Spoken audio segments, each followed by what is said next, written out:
দর্শক আমন্ত্রণ 24 ঘন্টায় প্রেজেন্টেড বাই হাতিল। আপনাদের সঙ্গে থাকছেন মাহফুজ মিশু। আজ মহান 16ই ডিসেম্বর, বাংলাদেশের বিজয় দিবস।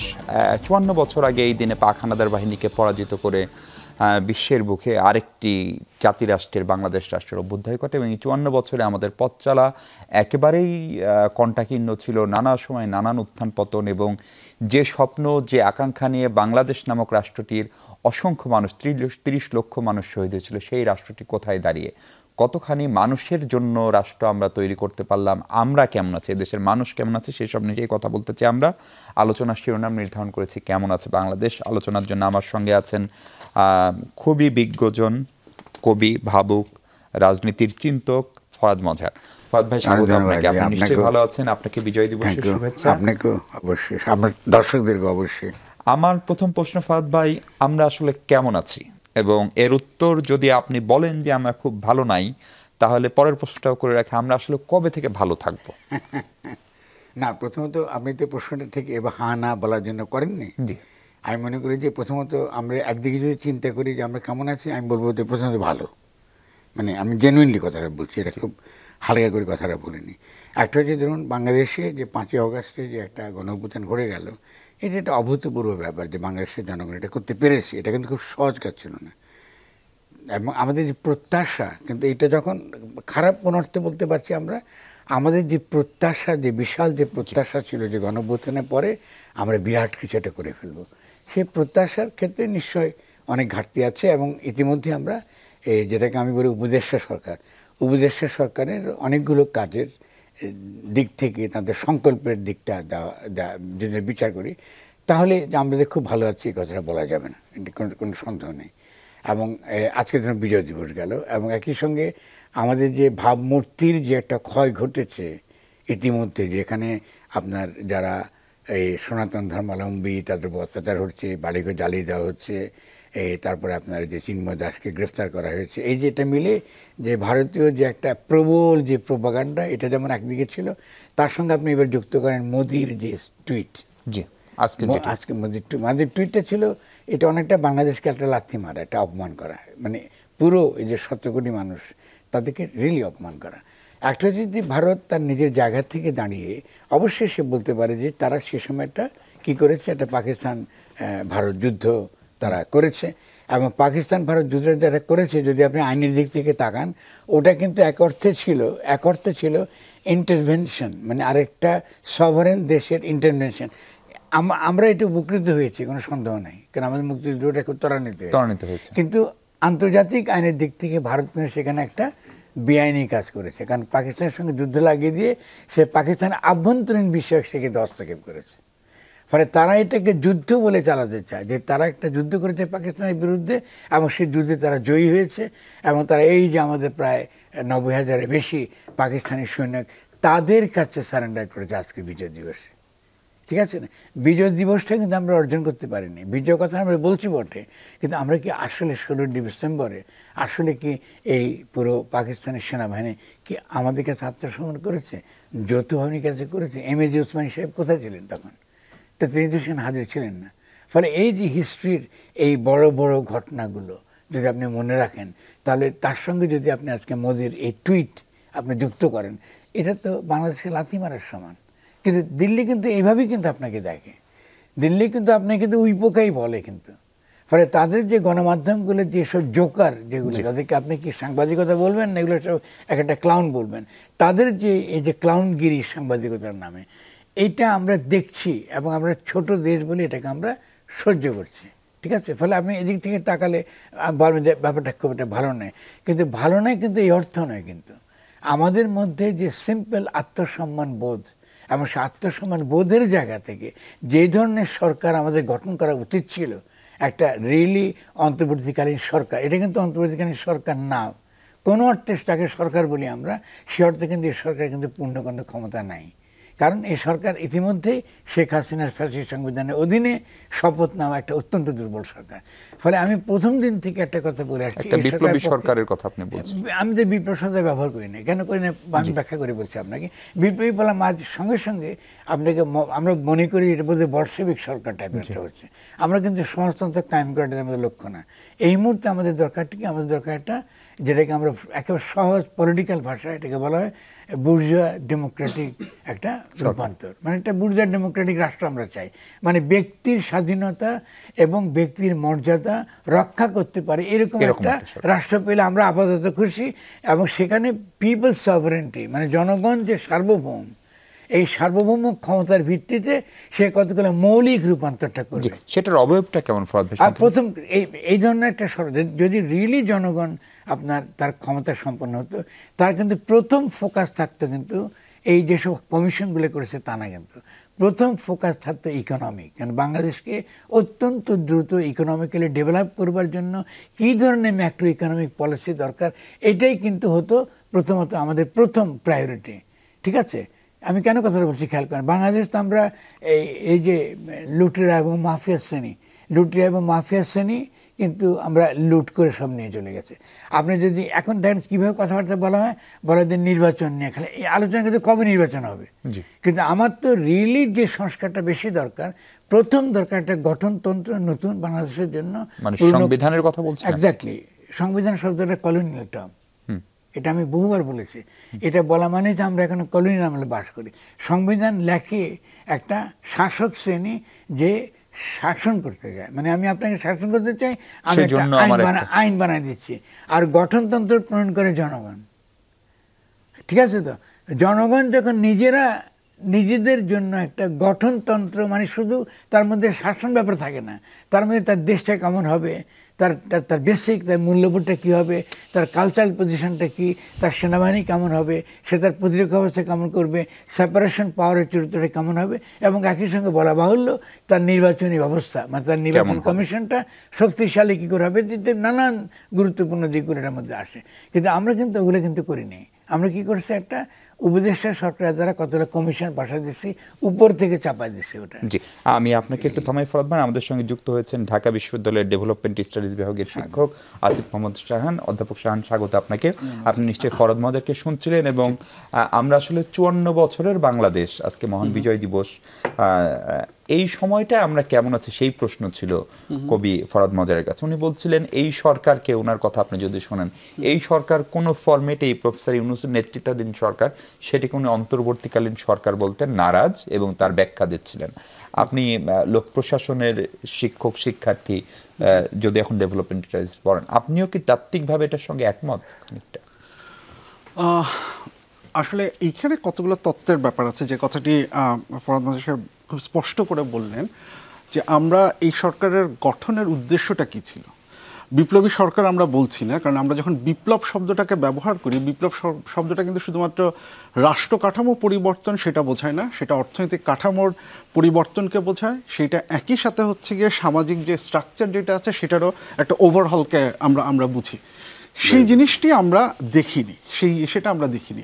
এখন একই সাথে যখন এই সরকার দায়িত্বভার নিলেন, তখন কিন্তু খুব স্পষ্টভাবে সংস্কারের শব্দটি সামনে এসেছিল। সংস্কারের প্রক্রিয়া কী হবে সেই বিষয়টি তারা আমাদের কাছে তখনও পরিষ্কার করেননি, কিন্তু একটা আশা বা আকাঙ্ক্ষা ছিল যে একটা সংস্কার হবে, যে সংস্কারের ব্যাপ্তিটা হবে হচ্ছে গিয়ে বিশাল মাত্রায়। কারণ আমরা যদি একটু ওই পুরনো জায়গা থেকে আসি, যে আমাদের মুক্তিযুদ্ধ যা আছে, যে মুক্তিযুদ্ধকে আমাদের অস্বীকার করার কোনো ধরনের কোনো উপায় নেই, সেটি আমাদের রাষ্ট্রের পরিচিতি তৈরি করবার জন্য হচ্ছে কি সেটা সবচেয়ে গুরুত্বপূর্ণ একটি জায়গা।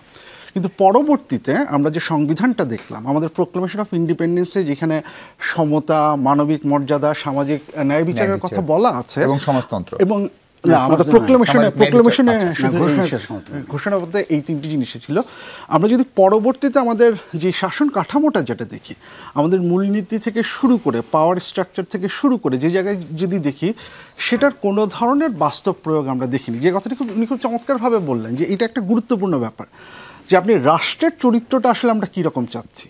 আমরা কি একটা ওভার পাওয়ারফুল, প্রচণ্ড পাওয়ারফুল একটা স্টেট তৈরি করতে চাচ্ছি কিনা, যে স্টেট জনগণের যে অধিকার, রাইটসের যে কোয়েশ্চেন, সেই রাইটসটাকে আসলে কেড়ে নিতে চায় কিনা, কেড়ে নিতে পারে কিনা। যদি দেখেন গত এই 54 বছর ধরে এই যে আমরা যে শেষ পর্যন্ত যে সরকারটা দেখলাম সেটা হচ্ছে কি একদম তার চরম মাত্রায় ওঠা। কিন্তু এইটার প্রক্রিয়াটা কিন্তু শুরু হয়েছে হচ্ছে কি 72-এ আমরা যে সংবিধানটা তৈরি করেছি সেখানেই। কারণ সেখানকার শাসন কাঠামোর মধ্যে চেক অ্যান্ড ব্যালেন্সের কথাই বলি, সেটার মধ্যে যদি হচ্ছে গিয়ে আমি আমাদের রাষ্ট্রীয় যে আইডেন্টিটি তৈরির কথা বলি, কোনো জায়গাতেই আমরা খুব সুস্পষ্ট দিক নির্দেশনা আমরা আসলে দিতে পারিনি, যার ফল আমরা এটা লক্ষ্য করেছি। এবং এ কারণে 5ই আগস্টের সময়কালীন কিন্তু এই কথাটা বারবার আসছিল। এই কারণেই কিন্তু হচ্ছে গিয়ে এই অন্তর্বর্তীকালীন সরকার যদি বলি তার মানেটা কি, সে মাঝখানে কোনো একটা সময় খুব ছোট সময়ের জন্য কিছু দায়িত্ব পালন করবেন এবং মানে সেটা নির্বাচন হতে পারে সেই দিকে। কিন্তু আমরা তো এত ছোট দায়িত্ব দেইনি, আমরা এত ছোট দায়িত্ব তো দেইনি। সংস্কারের যে জায়গাটি আছে সেই জায়গাটা তো হচ্ছে গিয়ে খুব পরিষ্কার ছিল।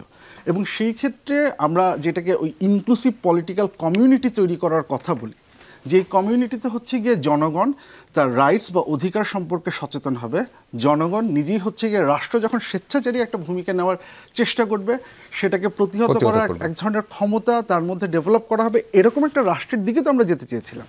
এটা সত্যি কথা, এটা 1 বছর 2 বছর 3 বছরে হবে না, কিন্তু তার যে মূলনীতি, তার যে ধারা, তার যে কাঠামো, সেই জায়গাটাতে তো হচ্ছে গিয়ে আমাদের নজর দেওয়া উচিত ছিল, সেই জায়গাটাতে আমাদের কাজ করা উচিত ছিল। এবং সেইখানে যদি আমরা এইভাবে কমিশনের মাধ্যমে করি, এটাকে এখন আমি এইভাবে দেখি, এটাকে আমি মন্দের ভালো হিসেবে দেখছি। এটার যে উইকনেস বা দুর্বলতা আছে সেটাকে স্বীকার করে নিয়েও আমি বলছি যে তারপরে কি হবে, তারপরে হচ্ছে গিয়ে সেটার বাস্তবায়ন আমরা দেখতে পাবো না। এখন যত সময় যাচ্ছে সেটার সেই বাস্তবায়ন, রাষ্ট্র কাঠামোর যে পরিবর্তনের যে চিন্তাভাবনার কথা আমরা দেখছি বা আশা করছি, সেটা সম্ভাবনা ক্ষীণ থেকে ক্ষীণতর হয়ে যাচ্ছে। এবং শেষ পর্যন্ত যদি আমরা একটা কম্প্রোমাইজড জায়গায় আসি যে আমি পুরোপুরি যেতে পারছি না, কাছাকাছি যতটুকু পারি সেটাই চলে যাচ্ছি, তাহলে কিন্তু 5ই আগস্টে যে আশা বা আকাঙ্ক্ষার কথা ছিল, যে স্পিরিট ছিল, স্পিরিট শব্দটা আসলে অনেক সময় এখন একটু বিতর্কিত হয়ে গেছে, তারপরেও সেই জায়গাটাতে কিন্তু আমরা পৌঁছাতে পারছি না। আমরা ভবিষ্যতের হাতে ছেড়ে দিচ্ছি যে আমরা আসলে জায়গায় যেতে পারবো কিনা। ফরহাদ মাহমুদ, আপনি যদি এই সরকারকে অন্তর্বর্তীকালীন সরকার মনে না করেন, না আমি একটু বলি, আমি একটু প্রশ্নটা করে নিই এই সুযোগে। আপনি কদিন আগেই ধর্মীয় নেতাদের সঙ্গে একটি বৈঠক, সেই বৈঠকে আপনি আমন্ত্রিত হয়ে গেলেন, সেখানে আপনার বক্তব্য আমরা শুনেছি, ফলে তার মানে আপনি এই সরকারের সঙ্গে আছেন, প্রথম প্রশ্ন। দ্বিতীয় জায়গাটি হচ্ছে যে আপনার যে বই 2023 সালে প্রকাশিত হলো গণ অভ্যুত্থান ও গঠন, ধারণা করা হয় মাহফুজ আলম থেকে শুরু করে এই পুরো আন্দোলনের যারা নেপথ্য এবং প্রকাশ্য শক্তি, যাদেরকে ডক্টর ইউনূস বলছেন যে এই তার নিয়োগকর্তা, তারা আপনার দ্বারা সাংঘাতিকভাবে অনুপ্রাণিত। এটা হচ্ছে আমাদের ধারণা বা প্রচলিত ধারণা, সেটা ভুল ভাষাটিকে আপনি বলবেন। এবং প্রফেসর ইউনূস বলছেন তারা হচ্ছে তার নিয়োগকর্তা। তাহলে এই সরকারটা আসলে পরোক্ষভাবে আপনি অথবা আপনার দ্বারা প্রভাবিত শিক্ষার্থী সমাজ তারা তৈরি করেছে, সেই দায়টা আপনিও কি এড়াতে পারেন? না, আমার যে কাজটা হচ্ছে এটা বুদ্ধিবৃত্তিক কাজ। এবং আমি যখন গণ অভ্যুত্থানের কথা বারবার বলছি, এটা আসছে, এটাই হলো যে আমার লক্ষ্য। ফলে সে আমার বইয়ের মধ্যে তো আরও অনেক কিছুই আছে, কী করে গণ অভ্যুত্থানের পরে আপনি কি করে এই যে রূপান্তরের কথাটা বললেন, উনি যেভাবে বললেন, এটা তো একটা তো নকশা তো আমার মধ্যে তো আছে, পথ নকশা। আচ্ছা, তারা দেখা যাচ্ছে তারা ডেফিনেটলি প্রভাবিত, কিন্তু তারা ভগ্নাংশ নিচ্ছে, আংশিক নিচ্ছে, আংশিক দামে আমি কথা বলি আপনাকে। এই শব্দটা কিন্তু আমি কখনো কিন্তু দেখুন সংবিধান বলি না, গঠন বলছি। রাষ্ট্রকে নতুন করে গঠন করতে হবে। গঠনটা খুবই গুরুত্বপূর্ণ একটা কনসেপ্ট। এটা একটা political concept, legal concept, cultural concept, সব কিছু মিলিয়ে গঠন মানে কী হচ্ছে, আপনি গণ অভ্যুত্থানের মধ্য দিয়ে কী দাঁড়াচ্ছে হচ্ছে যে জনগণ যে সার্বভৌম সভারেন পাওয়ার, সে কিন্তু সেটা প্রদর্শন করে গণ অভ্যুত্থানের মধ্য দিয়ে। সে কিন্তু আইনের অধীন না, ফলে বিদ্যমান সমস্ত আইন সে নাকচ করে দিয়ে সে কিন্তু গণ অভ্যুত্থানটা করার পরে সে একটা গাঠনিক শক্তি, গণ আন্দোলনটা গণশক্তিতে রূপান্তরিত হয় এবং গণ অভ্যুত্থানের মধ্য দিয়ে সেটা একটা গাঠনিক শক্তিতে রূপান্তরিত হয়। এই গাঠনিক শক্তি নতুন গঠনতন্ত্র প্রণয়ন করে। এটা হলো ক্লাসিক্যাল, এটা হলো আদর্শ জায়গাটা। মানে দেখা যাচ্ছে যে প্রভাবিত, মানে এটাকে কি ডক্টর ইউনূস রিস্টার্ট দেওয়া বলতে যেটা বুঝিয়েছিলেন সেটা কি? এটা যে শব্দটা ব্যবহার করেছে, শব্দটা ডিবেটেবল এবং এটার কোনো এটা সমস্যা তৈরি করেছে আমাদের। আমি বলি কেন সমস্যা তৈরি করেছে। আপনি নতুন করে গঠন করে মানে এই নয় যে আপনি 71কে আপনি অস্বীকার করতে, what does it mean by this setting? কারণ আমরা তো ইতিহাসের মধ্যে বাস করি। ইতিহাস তো আমি রবারের ব্যাপার না জানি মুছে ফেলে ইতিহাস চলে গেল। It's not so. এটা আমার চেতনার মধ্যে আছে, এটা আমার স্মৃতির মধ্যে আছে, এটা আমার সমাজের মধ্যে আছে। What does it mean reset? এটা হচ্ছে শুনুন, এটা হচ্ছে জি জেনারেশনের অত্যন্ত নিম্ন শ্রেণীর কনসেপ্টগুলি ব্যবহার করা।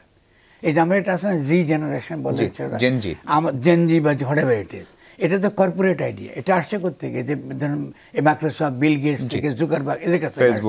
আপনার হিস্ট্রি পড়ার দরকার নেই, অতীত কিছু পড়ার দরকার নেই। এই ইতিহাস একটা কম্পিউটারের মতন আপনি সুইচ টিপবেন আর সব ঠিক হয়ে যাবে। এইসব নিম্ন শ্রেণীর কনসেপ্ট আমরা আনতেছি এবং এগুলা ব্যবহার করছি আমরা, ঠিক আছে না, রাষ্ট্র পরিচালনার জায়গাতে। What does it mean reset? 47 is a part of my history as well. কারণ 47-এ এই দেশের মুসলমানরা যারা জমির অধিকার ছিল না, তারা কিন্তু পার্মানেন্ট ওই যে সেটেলমেন্টে যে সে জমি অধিকার হারিয়েছে, সে জমি পেয়েছে, তারপরে সে 52 ভাষা আন্দোলন করেছে, তার যে সংস্কৃতি, তার ভাষা, এটা সে দাবি করেছে। ফলে it's not a question of simply resetting. আমি এটা ধারণ করি 100%। 71 তো নেগোসিয়েবল না রে ভাই, একদম। এটা তো তোমার লোক আমি এটা নিয়ে দরখাস্ত করতে বসি না। তো কিসের রিসেটের কথা তুমি বলছো? প্রশ্ন হচ্ছে যে আমরা বাঙালি জাতিবাদের নামে আমরা কি করেছি? আমরা ইসলামের না, এটা এটা এটা আপনাদের বুঝতে হবে, দর্শকদের বুঝতে হবে। আমরা বাঙালি জাতীয়বাদীর নামে ইসলামকে খারিজ করে দিয়েছি। আপনি ন্যারেটিভটা ভুলে যাবেন না কিন্তু। 72 ন্যারেটিভটা কী ছিল বাঙালি জাতিবাদে? যে আমরা বাঙালি জাতিবাদী এসছি, এখন এটাই হলো ভাষা এবং সংস্কৃতি হলো একমাত্র শেষ কথা, আমাদেরকে আমাদের ধর্ম ভুলে দিতে হবে। মানে আমরা ইসলাম প্রশ্ন মীমাংসা করতে কীভাবে? এটা খারিজ হয়ে গেছে আমাদের হিস্ট্রি থেকে, আমাদের সংস্কৃতি থেকে, আমাদের মূল্যবোধ থেকে। যখনই আপনি এটা করছেন, ফলে ইসলাম ফেরত আসতেছে in the form of Jamaat Islami again, এবং একটা রাইট উইং ইসলামিক মুভমেন্টে ডেভেলপ করেছে। কারণ এটা ইনকমপ্লিট, পিপলসের মধ্যে ধর্ম থাকবে। আপনি খালি সেকুলারিজম বানাম এই যে রিলিজিয়ান, এটা করলে কিন্তু সোসাইটিকে আপনি গঠন করতে পারবেন। আমার কোশ্চেনে একটা ছোট্ট অংশ ছিল, আপনি প্রধান উপদেষ্টার সঙ্গে ধর্মীয় নেতাদের যে বৈঠক, সেখানে আমরা দেখলাম হিন্দু, বৌদ্ধ, খ্রিস্টান বিভিন্ন ধর্মের নেতারা গেলেন, আমাদের খতিবরা গেলেন, ইমামরা গেলেন। আপনি ওখানে কাদের প্রতিনিধি হিসেবে গিয়েছিলেন? আমি জনগণের প্রতিনিধি হিসেবে গেছি, কিন্তু আমি তো মানবাধিকার নিয়ে কাজ করি। আমি তার আগে তো চিন্ময় আপনার কৃষ্ণ দাসের সঙ্গে দেখা করেছি। কারণ আমার তো পুরো সমস্যা রিজলভ করবার আমার নিজস্ব একটা, যেটা আপনি বলছেন গণঅভ্যুত্থানের আলোকে রিজলভ করবার আমার একটা প্ল্যান আছে। ওকে, সেই প্ল্যানটা কী তাহলে বলে বুঝতে পারবেন। সেটা হলো এই, আপনি গণঅভ্যুত্থান করেছেন, তার মানে সনাতন ধর্মাবলম্বীরা যতই আপনার খারাপ হোক বা যতই দাবি করুক, তাদের একটা নাগরিক মানবিক অধিকার আছে। গণ অভ্যুত্থানটা নাগরিক মানবিক অধিকার প্রতিষ্ঠা করার জন্য অভ্যুত্থানটা হয়েছে। আপনি তার নাগরিক মানবিক অধিকার হরণ করবেন কেন? সে তো দাবি দিচ্ছে, 8 দফাটা দাবি দিচ্ছে। আপনি সব দাবি না মানতে পারেন, আপনি কিছু দাবি মানেন, কথা বলেন, নেগোসিয়েট করেন। সে একটা সংখ্যালঘু মন্ত্রণালয় চাইছে, তাকে দিন না একটা মন্ত্রণালয়। সমস্যাটা কোথায়? একটা পার্টির গণ অভ্যুত্থান করে এটা দিতে পারি না আমি। তারপর দেখেন কত বড় অপরাধ করেছে তারা, যে আপনি রাষ্ট্রদ্রোহ অপরাধে তার বিরুদ্ধে দিচ্ছেন। খেয়াল করেন, রাষ্ট্রদ্রোহ একটা ব্রিটিশ সেডিশিয়াস আইন। আমরা পুরো গণ অভ্যুত্থানটা করেছি কি, পুরনো সমস্ত আইনকে বাতিল করে দিয়ে যেগুলো নাগরিক মানবাধিকার। গণ অভ্যুত্থানকে ওই অর্থে রাষ্ট্রদ্রোহ বলা যেতে পারে, মানে রাষ্ট্রদ্রোহ। এটা ননসেন্স। আপনি তো গণ অভ্যুত্থানের লেজিটিমেসি তো আইন থেকে আসে না, লেজিটিমেসি পিপলসের সভারেন্টি থেকে আসে। তারপরে আপনি কেন তাকে আপনি এটা রাষ্ট্রদ্রোহিতার আইনে, আপনি যদি সে কোনো ভায়োলেন্স করে, তো ভায়োলেন্স ওদের দিন, ক্রিমিনাল অ্যাক্ট থাকলে তাকে সঙ্গে দিন। এবং আমি তখন তাদেরকে চ্যালেঞ্জ করছি যে আমি তো দেখতে চাই রাষ্ট্রদ্রোহ আইনটা কিসের ভিত্তিতে, কেন ওই গেরুয়া পতাকা বসাতে বলে এইভাবে আমি রাষ্ট্র চালাবো? আমি পুরো একটা কমিউনিটি এবং সারা বাংলা পৃথিবীব্যাপী বাংলাদেশের যে ভাবমূর্তিকে ধ্বংস করা হয়েছে শুধুমাত্র একজন পুলিশ অফিসার, সে এসে দাবি করতেছে যে সে তার একটা মহামাস্তান হয়ে গেছে, সে এটা করবে। সেই পুলিশ লোকটার কোনো কি আন্দাজ আছে যে যদি আজকে ভারত যদি রিয়েলি একটা আগ্রাসী ভূমিকা নিত, যদি এখানে একটা সত্যিকারের মতন একটা বিশৃঙ্খল পরিস্থিতি তৈরি হতো, এটা কে হ্যান্ডেল করবে? সেনাবাহিনী? আপনি সেনাবাহিনী ম্যাজিস্ট্রেসি দিয়েছেন কী জন্য? আপনি সেনাবাহিনীকে জনগণের সামনে মুখোমুখি দাঁড় করবার জন্য। This is what the plan is. কারণ ইন্ডিয়ানদের তো এটাই প্ল্যান ছিল যে আপনি এটার মাধ্যমে সেনাবাহিনীর বিপরীতে জনগণকে আপনি দাঁড় করাবেন এবং at the same time you destroy the whole army. এটা ছিল মূল প্ল্যান। এই মুভমেন্টটা কে করছে?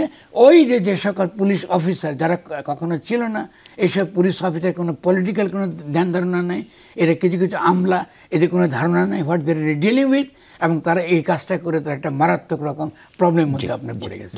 ভাই একটা বিরতি নিই, বিরতি থেকে ফিরে অধ্যাপক শাহান আপনার কাছে যে প্রশ্ন, অন্তর্বর্তী সরকারের 4 মাস হয়ে গেল, প্রফেসর ইউনূস আজকে জাতির উদ্দেশ্যে ভাষণও দিয়েছেন এবং সেখানে উনি নির্বাচনের একটা সময়সীমা সম্পর্কে ধারণা দিয়েছেন, যেটা হচ্ছে যে 25-এর শেষার্ধে বা 26-এর শুরুতে। ফলে এই সিদ্ধান্তকে আপনি কিভাবে দেখছেন? এটি নিয়ে বড় রাজনৈতিক দল বিশেষ করে বিএনপি খুবই আগ্রহী ছিল, এবং আপনার কি মনে হয় যে এর ভিতর দিয়ে ফরাদ ভাইয়ের ভাষায় আমাদের যে উপদেষ্টা সরকার তাদের সঙ্গে যারা ক্ষমতায় যেতে চায় বা যাওয়ার সম্ভাবনা বেশি, বিএনপির যে দূরত্ব সেটা ঘুচে গেল কিনা, অথবা এই সরকারও কোনো আপোষকামিতা শুরু করলো কিনা রাজনৈতিক দলগুলোর সঙ্গে, এই প্রশ্ন কেউ কেউ করছেন। সে বিষয়ে কথা বলবো দর্শক, তার আগে ছোট্ট একটা বিরতি। দর্শক স্বাগত আরেকবার। আমরা কথা বলছি বাংলাদেশ কেমন আছে সেই প্রসঙ্গে। অধ্যাপক আসিফ মোহাম্মদ শাহান আছেন আমাদের সঙ্গে। শাহান ভাই, আপনাকে সময় খানিকটা বোধহয় কম দিচ্ছি, কারণ ফরাদ ভাইকে আসলে অনেক বেশি শুনতে চাই, সেজন্য আপনার কাছে প্রশ্ন হচ্ছে, এই 4 মাসকে কিভাবে মূল্যায়ন করেন, এবং প্রধান উপদেষ্টা আজকে যে নির্বাচনের একটা মনে হচ্ছে আগের বক্তব্যের চেয়ে একটা কনক্রিট টাইম ফ্রেম দিলেন, সেইটার ফলে কি রাজনৈতিক দলের সঙ্গে নির্বাচনকে এবং সংস্কারকে কেন্দ্র করে যে টানাপোড়েন সেটা কি কেটে গেল? কেটে গেছে কি যায়নি আমার মনে হয় এখনো বলার সময় আসেনি। একটু আমরা পেছন দিক থেকে শুরু করি। মানে যে জিনিসটা গুরুত্বপূর্ণ, যে আদর্শিক জায়গার বিতর্কটাকে যদি আমি একটু সাইডে রাখি, রাষ্ট্রবিজ্ঞানে আমরা যেটাকে খানিকটা রিয়েল পলিটিক বা প্রায়োগিক অর্থে যখন আমরা রাষ্ট্রবিজ্ঞানকে দেখি, তখন অনেক ক্ষেত্রেই হচ্ছে গিয়ে গভর্নমেন্টকে বা যারা রাজনৈতিক অ্যাক্টর আছেন তাদেরকে বিভিন্ন ধরনের স্ট্র্যাটেজি ঠিক করতে হয়, বিভিন্ন ধরনের গেমের মধ্যে দিয়ে যেতে হয়। সেই জায়গাটা থেকে যদি দেখি, সরকারের কয়েকটা জিনিস খুব শুরু থেকেই দুর্বলতার জায়গা যদি বলি, সেই জায়গায় কয়েকটা জিনিস খুব পরিষ্কার। কারণ দেখুন, যে কথাটা বলা হলো যে আমরা এটাকে বলছি যে গণ অভ্যুত্থান পরবর্তী সরকার, তো তাহলে প্রশ্ন যেটা আসে, যেটা লেজিটিমেসি আসছে কোত্থেকে? যদি এটা সত্যিকার অর্থে গণ অভ্যুত্থান পরবর্তী সরকার হয়, তাহলে অভ্যুত্থান থেকে তার লেজিটিমেসি আসছে। কিন্তু সরকারকে আমরা বারবার দেখছি যে রাজনৈতিক দলগুলোর কাছ থেকে লেজিটিমেসি নেওয়ার একটা প্রচেষ্টা এখানে আছে। এবং এইখানে যে জিনিসটা ইম্পর্টেন্ট, যে পৃথিবীর কোথাও কোনো রাজনৈতিক দল র্যাশনাল অ্যাক্টর হিসেবে যদি কাজ করে, তার একটা কমন ইন্টারেস্টে পৌঁছানোর কোনো কারণ নেই। প্রত্যেকটা রাজনৈতিক দল ক্ষমতায় যেতে চাইবে, এবং ক্ষমতায় যাওয়ার পাথওয়েটা বিএনপির একরকম থাকবে, জামাত ইসলামীর আরেক রকম থাকবে, আওয়ামী লীগের একরকম থাকবে। কাজে কারো পক্ষে একদম ন্যাশনালি কনসেনসাস হয়ে সরকারকে সমর্থন দেওয়া এটা সম্ভব না, এটা হয়ও না। এটা আশা করাটা এক ধরনের বোকামি যদি কেউ এই আশাটা করেন। তাহলে যদি সেটা না হয়, তাহলে সরকারের টিকে থাকার উপায়টা কি? সরকারের টিকে থাকার উপায়টা হচ্ছে কম্প্রোমাইজ করা, সরকারের টিকে থাকার উপায় হচ্ছে নেগোশিয়েট করা, সরকারের টিকে থাকার উপায় হচ্ছে বার্গেন করা। এইভাবেই তো তাহলে এই সরকারটা এইভাবেই টিকে আছে। এখন দেখুন, কয়েকটা ব্যাপার এখানে আছে, যে কথাটা এখনও গুরুত্বপূর্ণ, যে আপনি নির্বাচনের সময়সীমা দিয়েছেন, খুব ভালো কথা। এখানে দুটো কথা আছে। প্রধান উপদেষ্টা যেটা বললেন, যে যদি আমরা মিনিমাম সংস্কার চাই তাহলে হচ্ছে গিয়ে 2025-এর ডিসেম্বর, যদি আমরা আরেকটু সংস্কার চাই তাহলে হচ্ছে 2026-এর মাঝামাঝি। তাহলে ওই যে খোল নলচে বদলে ফেলার যে সেটা তাহলে নাই আমাদের নেগোসিয়েশনের টেবিল থেকে, সেটা তাহলে উঠে যাচ্ছে। এইটা একটা গুরুত্বপূর্ণ ব্যাপার। এখন এটা উঠে গেল কেন, বা এই জায়গা পর্যন্ত আমরা গেলাম না কেন? এইখানে যে ব্যাপারটা গুরুত্বপূর্ণ, কারণ প্রত্যেকটা রাজনৈতিক দলের অর্গানাইজেশনালি তার একটা স্ট্রিট পাওয়ার আছে। সে সরকারকে অনেক ক্ষেত্রে বাধা দিতে পারে, সরকারকে অনেক ক্ষেত্রে হচ্ছে গিয়ে চাপ প্রয়োগ করতে পারে। এখন এই সরকারের সেইটা মোকাবেলা করার মেকানিজমগুলো আসলে কি ছিল?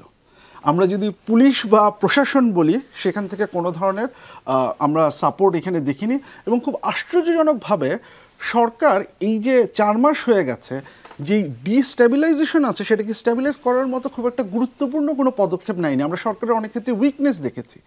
আপনি যদি সত্যিই চান করতে, আপনাকে গভর্নমেন্টের কাজটা কি? আমরা যে বলি যে তার একটা মনোপলি থাকতে হবে অন কোয়ার্সিভ মিনস, সেই মনোপলিটা কি সরকারের ছিল? সরকারকে তো আমরা বারবার পিছু হটতে দেখছি। সরকার হচ্ছে গিয়ে সেই মনোপলিটা অ্যাচিভ করতে পারেনি। তাহলে সেই ক্ষেত্রে আপনার একটা উইকনেস আছে। দ্বিতীয়ত, আপনি অনেক ক্ষেত্রেই ডক্টর ইউনূস শুরু থেকেই বলছেন হচ্ছে ছাত্রদের কথা, যে ছাত্ররা তাকে অ্যাপয়েন্টমেন্ট করেছেন। এটা ছাত্র জনতার অভ্যুত্থান। তো কাজে শুধু ছাত্রদের উপর নির্ভর করাটা আসলে কতখানি গ্রহণযোগ্য, সেটা একটা ব্যাপার। দ্বিতীয়ত, তাহলে এই ক্ষেত্রে যেটা হচ্ছে যে এই যে ছাত্রদের যে আন্দোলন বা যেটা, সেইটার গ্রহণযোগ্যতা যদি জনমানুষে কমতে থাকে তাহলে এই সরকারের লেজিটিমেসিও কিন্তু একইভাবে কমতে থাকে। আপনি চান বা না চান, আপনি আপনার লেজিটিমেসিটাকে বেঁধে দিলেন বা গেঁথে দিলেন হচ্ছে গিয়ে ছাত্রদের কাছে। এটাও একটা ভুল স্ট্র্যাটেজি। আপনি কেন এই কাজটা করতে যাবেন? এই কাজটা করতে যাওয়াটা তো হচ্ছে গিয়ে একটা দুর্বলতা। তাহলে এখন যখন আমরা দেখছি যে এই যে রাজনৈতিক দলগুলো যারা অর্গানাইজড, অনেক ছাত্রদের যদি কথা বলি আমরা, তো এটা তো পরিষ্কার বিভিন্ন ছাত্র তারা প্রস্তুতি নিচ্ছিলেন, সেই অর্গানাইজেশনাল স্ট্রেংথ তাদের নাই, সেইভাবে হচ্ছে গিয়ে মানে আমরা গণজমায়েত করে সরকারের পক্ষে বা বিপক্ষে যাওয়ার সেই সামর্থ্যটাও তাদের নাই। তাহলে আপনি দুটো অসম শক্তিকে দাঁড় করিয়ে দিলেন এবং মুখোমুখি দাঁড় করিয়ে দিলেন, এবং যেখান থেকে হচ্ছে গিয়ে আমরা অর্গানাইজ যে পলিটিক্যাল পার্টিগুলো তাদের জয়লাভ করার সম্ভাবনা বেড়ে যাচ্ছে। তাহলে আপনার তো আসলে এই নেগোশিয়েট করা ছাড়া তো আপনার কোনো উপায় ছিল না। এখনও জাস্ট আমি এই কথাটা বলে শেষ করি, এখনও যেটা ঘটতে পারে যে এই যে জিনিসটা কি ডিসেম্বরে শেষ হবে, জুনে যাবে, আরও 1-2 মাস কি পাবো, সেটা কিন্তু অনেকাংশেই ডিপেন্ড করবে স্ট্রিট পাওয়ারের উপরে। আমি এখনও বলছি, তার মানে মেইনস্ট্রিম পলিটিক্যাল পার্টি, শুধু মেইনস্ট্রিম না, কারণ এখানে আমরা জাতীয় নাগরিক কমিটিকে দেখছি, এখানে আমরা বৈষম্য বিরোধী ছাত্র আন্দোলনকেও দেখছি, তাদের কিছু দাবি দেওয়া এখনও স্পষ্ট যেটা রাজনৈতিক দলগুলো থেকে আলাদা। সরকার ওই মিনিমাম যাবে না ম্যাক্সিমাম যাবে, কোন পর্যন্ত যাবে সেটা গঠন করবে। একদম পরিষ্কার। ফরহাদ মঞ্জুর, আপনি শাহানকে শুনছিলেন, আমার প্রশ্নটা হচ্ছে আমাদের রাজনৈতিক শক্তিগুলোর ভবিষ্যৎ সম্পর্কে আপনার মূল্যায়ন কি? ধরেন আওয়ামী লীগ তো পালিয়েছে, সেই অর্থে আওয়ামী লীগের ভবিষ্যৎ কি? বিএনপির রাজনীতি 5 আগস্ট পরবর্তী সময়ে তারেক রহমান, মির্জা ফখরুল ইসলাম তারা অনেক ভালো কথাবার্তা বলছে, তারা অনেক আগে 31 দফা দিয়েছে, সেটি বলছে, সেটি রাষ্ট্র সংস্কারের যে কথা এখন আপনারা বলছেন। জাতীয় পার্টি নিয়ে খুব বেশি আলোচনা করার সুযোগ নাই, কিন্তু জামাত সমত খুব সেফ জোন আছে, তাদের নিয়ে তুলনামূলক সমালোচনা কম। আজকে বিজয় দিবসেও তারা চট্টগ্রামে, ঢাকায় বিশাল র্যালি করেছে জামাত শিবির। বাম দলগুলোর অবস্থা কিভাবে দেখেন? এবং এই যে ছাত্র আন্দোলনের যারা শক্তি, বৈষম্যবিরোধী আন্দোলন এবং এখন যেটি জাতীয় নাগরিক কমিটি, তারা কি নতুন শক্তি হিসেবে আবির্ভূত হতে পারে? দেখুন, আমরা দুটো ভাগ করি, এটা হচ্ছে রাজনৈতিক শক্তি আর রাজনৈতিক দল, দুটো এক জিনিস না। রাজনৈতিক শক্তি এটা নির্ভর করে ইডিওলজিক্যাল ডোমিনেশন, আপনার যে চিন্তার যে মতাদর্শিক আধিপত্য সমাজে কতটুকু এবং জনগণ কতটুকু গ্রহণ করছে, সেই থেকে যদি আমি তাকান, আমি এখনও মনে করি যে ছাত্রদের, তরুণদের রাজনৈতিক শক্তি যথেষ্ট আপনার তারা ক্যাপেবল, এবং তারা যে কথাগুলো বলছে যে আমরা একটা নতুন সংবিধান চাই বা আমরা রাষ্ট্র সংস্কার, হ্যাঁ আমরা একটা সংস্কার চাই, মিনিমাম কিছু চাই, আমরা কি এই হাসিনাকে সরিয়েছি, আমরা কি আবারও কি বিএনপি আরেকটা লুটের মাফিয়াকে আনবো কিনা, এর কিন্তু একটা ইডিওলজিক্যাল কিন্তু অ্যাপিল সাধারণ মানুষের কাছে আছে। ফলে আপাতত দৃষ্টিতে যদি তাদেরকে আমরা দুর্বল মনে করি, তারা কিন্তু অতটা কিন্তু দুর্বল নয়। ওকে, এবং এটা কিন্তু আমি যেভাবে বলছি, আমার চেয়ে ভালো বুঝি বিএনপি, কারণ বিএনপি অস্থিরতাটা কিন্তু ওই কারণে, কারণ বিএনপি ধরে নিচ্ছে যে ছাত্রদের এই এত বড় একটা গণঅভ্যুত্থান ঘটে গেছে, গণচেতনার যে রূপান্তরটা ঘটেছে, চিন্তার ক্ষেত্রে যে পরিবর্তনটা দ্রুতবেগে ঘটেছে, নতুন নতুন ইন্টেলেকচুয়াল বুদ্ধিজীবী, তরুণ বুদ্ধিজীবী আসবে, তারা আর্গু করবে গণঅভ্যুত্থানের পক্ষে। এটা স্বভাবতই কিন্তু প্রথমত যাকে ডাইরেক্টলি যাকে এফেক্ট করবে সে হলো যে আপনার বিএনপি নাম্বার 1। আচ্ছা, এখন কি জামাত কি বাদ পড়ে যাবে? অন্য প্রথম কথা হচ্ছে, আপনি খেয়াল করবেন যে এই পুরো গণ অভ্যুত্থানটার কিন্তু যে সফল হওয়ার যে মূল যে জায়গাটা ছিল, এটা ছিল আমাদের সমাজের সেকুলার বনাম ইসলাম নামক যে বিভাজনটা আওয়ামী লীগ তৈরি করেছিল। এই বিভাজনটা কিন্তু ইন্টেলেকচুয়ালি বুদ্ধিভিত্তিক লড়াই, কালচারাল লড়াইয়ের মধ্যে এটা কিন্তু কমে গেছে। ফলে ওখানে কিন্তু বিভাজনটা কম। ছাত্রদের মধ্যে কিন্তু আপনার ইসলামিস্টও আছে, তারপর ছাত্রদের মধ্যে আপনার সেকুলাররা আছে, লেফট রেডিক্যালরাও আছে, অনেক আছে। এটা একটা কম্বাইন্ড ব্যাপার আছে। এখন নির্ভর করবে ছাত্ররা তাদের এই ইন্টারনাল যে সকল ডিভিশনগুলো, ইসলাম কোশ্চেনটা তারা রিজলভ করতে পারে কিনা, এখানে একটা বাংলাদেশের যে কনস্টিটিউটিং পাওয়ার, তার যে সম্ভাবনাটুকু তারা গণঅভ্যুত্থানে দেখেছে, এটাকে আবার তারা রিগেইন করতে পারে কিনা, তারা কীভাবে ইমেজিন করতে পারে ফিউচার, এগুলো যদি তারা করতে পারে, আমি মনে করি যে এই ডেফিনেটলি এটা আবার সামনে চলে আসবে।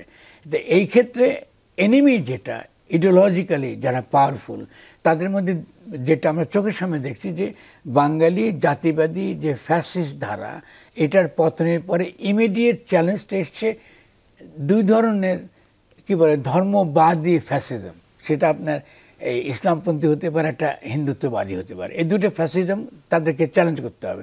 এই দুটো ফ্যাসিজমকে চ্যালেঞ্জ করাটা এটা গ্লোবাল ব্যাপারও, এটা একটা প্যান ইসলামিক, এটা অনেক বড় একটা ব্যাপার। এটা ছাত্ররা কি করে মোকাবেলা করবে এবং তার সঙ্গে তারা কি করে, যে মানে আগে বাঙালি জাতিবাদটা কী করেছিল, ইসলামকে খারিজ করে দিয়েছিল আমাদের জাতীয় রাজনীতি থেকে, কালচার থেকে, বুদ্ধিবৃত্তির চিন্তা থেকে। এটাকে তারা কি করে ইন্টিগ্রেট করে, এটাকে তারা কি করে তারা বলছে কিছু কিছু ভাষা আছে, আমরা দরদের রাজনীতি করব, এই রাজনীতি করব, ইসলামের একটা ভূমিকা আছে, তারা বলছে হুইচ ইজ ওকে, কিন্তু এটাকে রিয়েলি ইন্টেলেকচুয়ালি তারা এটা কনস্ট্রাক্ট করতে পারবে কিনা এটা দেখার বিষয়। 2 নম্বরটা হচ্ছে রাজনৈতিক দল বলতে আমরা এখন যেটা বুঝি নিউ লিবারেল ইকোনমিক অর্ডার, যদি আপনি মাথার মধ্যে রাখেন যে এটা আমরা একটা আন্তর্জাতিক পুঁজিবাদী ব্যবস্থা আছি এবং যে ব্যবস্থাটা ফাংশন করে এটা বলে নিউ লিবারেল ইকোনমিক অর্ডার। এখানে রাজনৈতিক দল বলে কিছু থাকে না, থাকে মাফিয়া এবং লুটেরা শ্রেণী। স্টেট তাদের জন্য শুধুমাত্র আরেকটা লুটপাটের জায়গা মাত্র। আপনি বড় বড় প্রজেক্ট নেবেন, টাকা মারবেন, ফলে বিএনপি বলুন যে কোনো দলই আসুক যারা এইটাতে খেয়াল করবে না। ফান্ডামেন্টাল ফোকাসটা এখন গণ অভ্যুত্থানের দিক থেকে তাকালে ফান্ডামেন্টাল ফোকাসটা হবে কিন্তু ইকোনমিক ট্রান্সফরমেশন। এটাই মূল চ্যালেঞ্জ। মানে আমাদের পুরো পলিটিক্সের সফল হতে পারবে যদি ছাত্ররা ফোকাস থাকে যে আমাদের মূল কাজটা হচ্ছে আমরা নিউ লিবারেল ইকোনমিক পলিসি থেকে বেরিয়ে এসে আমরা দ্রুত বেগে বাংলাদেশে ইকোনমিক্যালি ডেভেলপ করব। জামাতের রাজনৈতিক ভবিষ্যৎ, জামাত সম্পর্কে আমি মনে করি জামাতে প্রথমত এটা তো আমার পজিশন, আমি তো বিনয়ের সঙ্গে তাদেরকে বারবারই বলি জামাতে ইসলামী নামে বাংলাদেশকে রাজনীতি করতে দেওয়া উচিত না, খুব পিরিয়ড। ওকে, একদম ক্লিয়ার। এটা কেন বলছে? কারণ জামাত থাকলে আবার বাঙালি জাতি ফেরত আসবে। জামাতে ইসলামী তো 72 সালের আগে কি করেছিল, সে আপনার জনগোষ্ঠীর তার যে আশা আকাঙ্ক্ষার বিপরীতে সে দাঁড়িয়েছিল, এবং এইটা দাঁড় করিয়েই আপনি যদি মনে করেন যে ইন্ডিয়া কথাটা বলি, তাহলে ইন্ডিয়ার দিক থেকে কিন্তু জামাতে ইসলামী রাজনীতি করাটা কিন্তু ইন্ডিয়ান রাজনীতি এই নামে করা। এই নামে করা মানে একই দ্য সেম টাইম আপনি বাঙালি জাতিবাদ প্রো ইন্ডিয়ান পলিটিক্যাল ফোর্সকে টিকিয়ে রাখা। এটা খুব সিম্পল ইকুয়েশন। এটার জন্য বিরাট আপনাকে রকেট সায়েন্স জানার প্রয়োজন পড়ে না। ফলে জামাতে ইসলামীকে টিকিয়ে রাখা মানে আবারও আপনি বাঙালি জাতিবাদকে রিএস্টাবলিশ করবার পলিটিক্সটা আপনার হাজির করে রাখা। ফলে জামাতে ইসলামী নিজেকেও বুঝতে হবে যদি জেনুইনলি সে না চায় যে আবারও বাঙালি জাতীয়বাদী ফ্যাসিজম না আসুক, তাহলে প্রথমত তাকে এই নাম বদলাতে হবে, 1 নম্বর। 2 নম্বর, তারা যদি গণপ্রতিনিধিত্ব আইনের অধীনে এই নির্বাচন করার জন্য তাদের পুরো আদর্শ বদলে ফেলতে পারে, তারা গণতান্ত্রিক হয়ে যেতে পারে। তো জামাতে সে নাম রাখার দরকারটা কি? এটা তো একটা গণতান্ত্রিক দল। ইসলাম তার আদর্শ হতে পারে, হুইচ ইজ ফাইন, কিন্তু এটা তো একটা গণতান্ত্রিক দল। So why don't you change it? একটা অন্য একটা নাম বলো, গণতান্ত্রিক ইসলামী দল, কিছু একটা নাম দাও। কিন্তু জামাতে ইসলামী মনে করি একটা জনগোষ্ঠীর প্রতি এটা অপমান।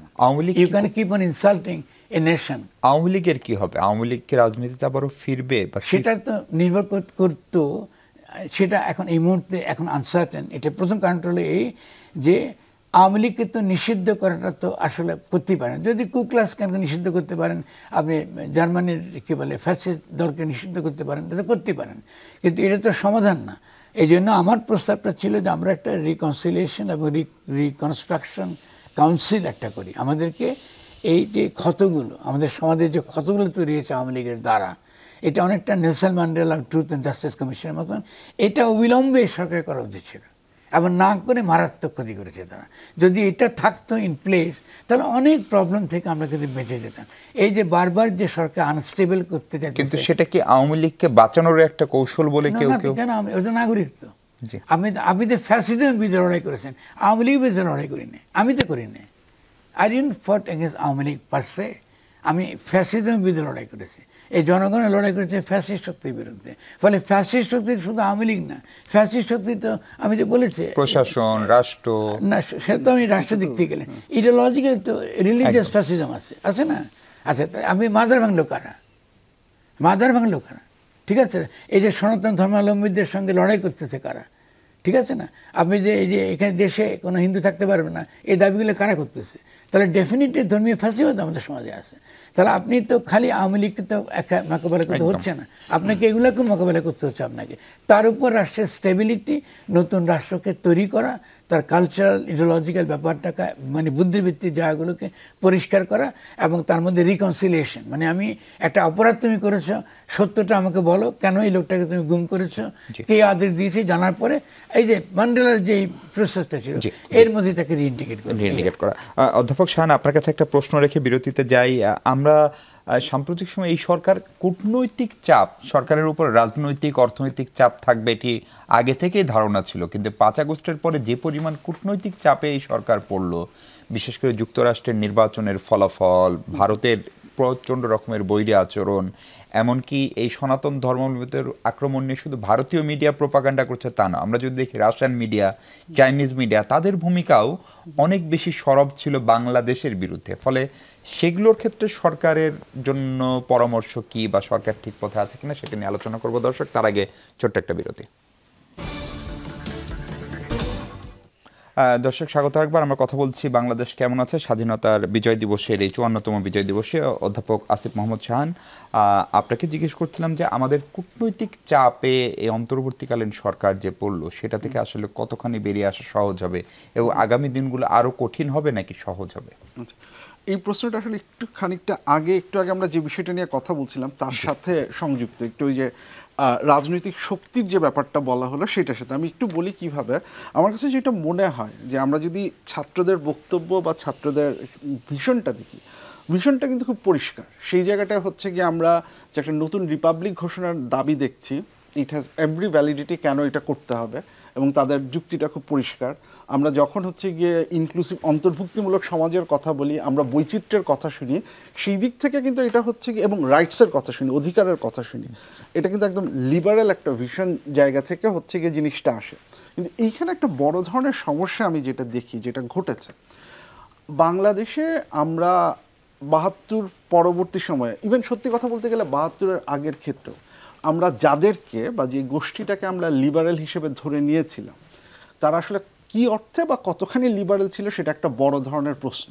কারণ লিবারেলিজমের মূল কথাটাই তো হচ্ছে গিয়ে ইন্ডিভিজুয়ালের রাইটসের কথা, আপনি যখন, এবং সেটার প্রতি রেসপেক্টের কথা। যখন গত 14, 15, 16 বছরে এই রাইটসগুলোকে কেড়ে নেওয়া হয়েছে তখন কিন্তু সেটাকে এন্ডোর্স করেছেন একটা গ্রুপ, এবং যাদেরকে আমরা বড় লিবারেল শক্তি হিসেবে দেখতাম।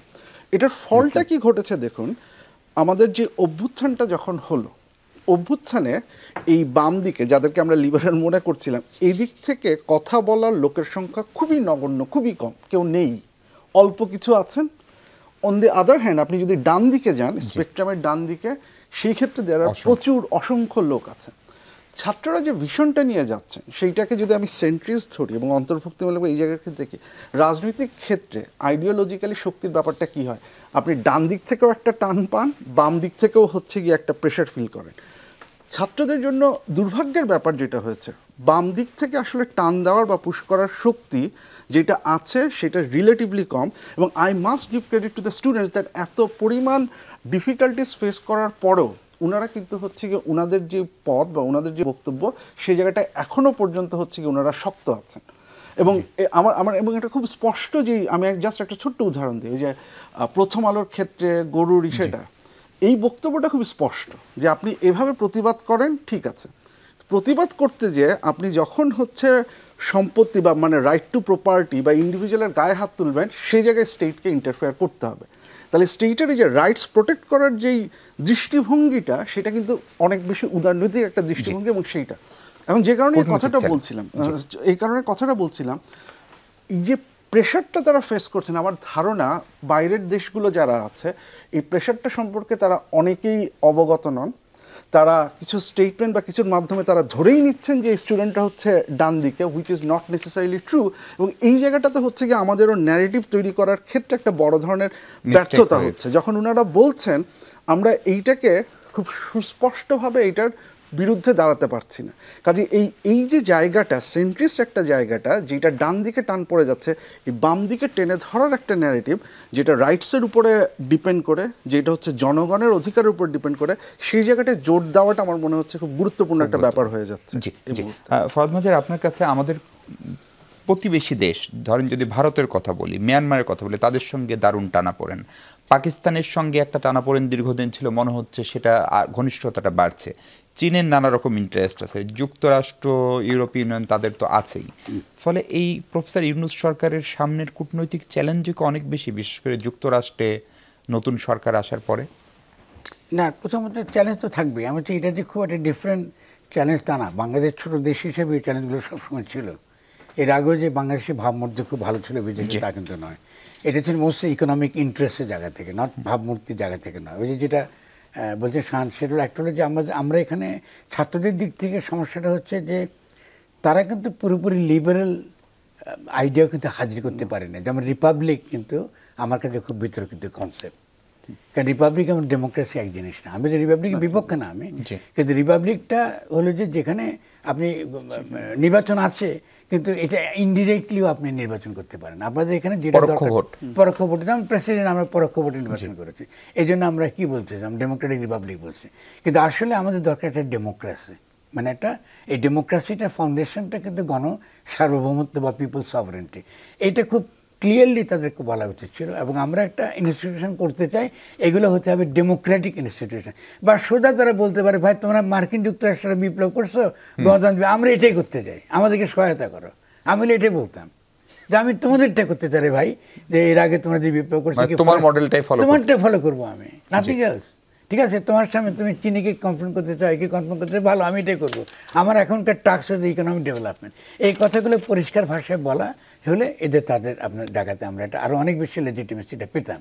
আমি মনে করি যে এই আন্তর্জাতিক ক্ষেত্রে কূটনৈতিক চ্যালেঞ্জ কিন্তু আসলে বেশি আসবে এই যে এই সরকারের লেজিটিমেসির যেটা উৎসটা আসলে কোথায়, ডিপ্লোম্যাটিক্যালি ওরা কিন্তু এখনও কনফিউজ। আমরা কোথা থেকে ড্র করছি লেজিটিমেসিটা, আমরা এই কনস্টিটিউশন থেকে ড্র করছি। যদি হয় তাহলে তো সেখানে ঠিকই বলতেছে আমি এখনো প্রধানমন্ত্রী। আর যদি আমরা গণ-অভ্যুত্থান থেকে করে থাকি তাহলে তুমি সংবিধান আবার সংস্কার করতে যাচ্ছ কেন? ডক্টর ইউনূস যে সময়টা বললেন নির্বাচনের, আপনি কি আশাবাদী এই সময়ের মধ্যে নির্বাচন হবে এবং ইতিবাচক কোনো পরিবর্তন হবে আমাদের রাজনীতিতে, কাঠামোতে? না, আমি মনে করি ডক্টর ইউনূস নির্বাচনের কথা বলাটা এটা অত্যন্ত সেলফ ডিস্ট্রাকটিভ হয়েছে। তার কথাটা প্রথমত এখান থেকে একটা, এটা কেন হয়েছে বলি আপনাকে। এই সরকার, আমি বারবার আর্গুই করেছি, এই সরকার কিন্তু নির্বাচিত সরকার। নির্বাচিত বলতে ভোটের দ্বারা নির্বাচিত যে কনসেপ্ট, এটা তো টোটালি ননসেন্স। এই সরকারকে জনগণ রক্ত দ্বারা নির্বাচিত করেছে, ফলে বোঝা যাচ্ছে ডক্টর ইউনূস এটাকে ওন করছেন না। মানে এই যে রক্ত দিয়ে মানুষ পঙ্গু হয়ে হাসপাতালে তাদেরকে নির্বাচিত করেছে, আপনি এই সরকার অনুদ্রবতা থাকুক, কিন্তু আপনি তো কনফিডেন্ট ফিল করবেন যে আমি পিপল আমাকে নির্বাচিত করেছে। Who is BNP? আপনি বিএনপিও তাকে সে বলতে পারেন তুমি অনির্বাচিত সরকার, ভোট দেওয়া, মানে তোমার ম্যান্ডেট নাই। আরে ম্যান্ডেট অফকোর্স আছে, আমাকে ডেফিনেটলি একটা বাংলাদেশের জনগণকে নতুন গঠনতন্ত্র দেবার এবং তাকে একটা পূর্ণ একটা সংস্কার, একটা ওভারঅল করবার এতে কি অধিকার জনগণ আমাকে দিয়েছে। ঠিক আছে, তাহলে এই যে এটা কেন কথা হয়েছে, দেখা যায় পলিটিক্যাল জিনিস বোঝার ক্ষেত্রে এই সরকারের, উপদেষ্টা সরকারের মারাত্মক ত্রুটি আছে। এটা ক্ষতি করবে। খেয়াল করে আমি একটা জিনিস কেন ক্ষতি করবে বলি, শেষ কথা হচ্ছে এই সরকার কিন্তু সেনাবাহিনীকে বিপদে ফেলে দিচ্ছে মারাত্মকভাবে। কারণ এই সরকারের পুলিশও নেই, কারণ এখন ম্যাজিস্ট্রেট সেনাবাহিনীকে, ফলে আপনি সিকিউরিটির জন্য এই যে আশেপাশের দেশকে রক্ষার জন্য আপনি ডিপেন্ড করতেছেন অনলি অন দ্য আর্মি। এটা অনেক বড় চ্যালেঞ্জ। জি, অনেক ধন্যবাদ ফরাদ মাজার, অনেক ধন্যবাদ আসিফ মাহমুদ শাহ। দর্শক, এই ছিল আমাদের আজকের আলোচনা। ভালো থাকবেন সবাই, সুস্থ থাকবেন, সঙ্গে থাকার জন্য অনেক ধন্যবাদ।